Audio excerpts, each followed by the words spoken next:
Nagpaalala ang Metropolitan Manila Development Authority o MMDA sa publiko na habaan ng pasensya tuwing dumaraan sa EDSA. Inaasahan pa kasing lolobo ang bilang ng mga sasakyan na dadaan sa EDSA ilang araw bago ang Pasko. Si Sheena Torno sa report. Nag-inspeksyon umaga ng Huwebes ang ilang opisyal ng Metropolitan Manila Development Authority o MMDA, LTO, LTFRB at Department of Transportation sa mga terminal ng bus sa kahabaan ng Cubao, Quezon City. Ito upang personal na malaman ang kalagayan ng mga pasahero, gayon din ng mga driver at konduktor na babiyahe palabas ng Metro Manila. Bukod sa sinasagawang random drug testing sa mga driver at konduktor, ay sinilalim din maging ang mga LTO enforcer.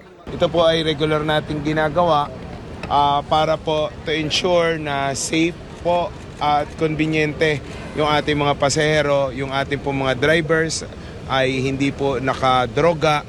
Kaugnay nito, pinaalalahanan na rin ni Artes ang publiko lalong-lalo na ang mga magbabakasyon sa labas ng Metro Manila na habaan ng pasensya kung daraan sa EDSA. Noong nakaraang linggo lamang ay umabot na sa 437,000 ang volume o bilang ng mga sasakyan na dumaraan nito. Kaya habang papalapit ang Pasko, inaasahan anya nito na lolobo pa ang bilang ng mga sasakyan na lalong magpapabigat sa daloy ng trapiko. Ang in-expect po talaga namin ay heavy traffic starting tomorrow hanggang weekend po dahil marami na tayong mga kababayan na umuwi sa probinsya. We expect another 5 to 10% increase in the coming days. Last year kasi umabot tayo ng mga 451.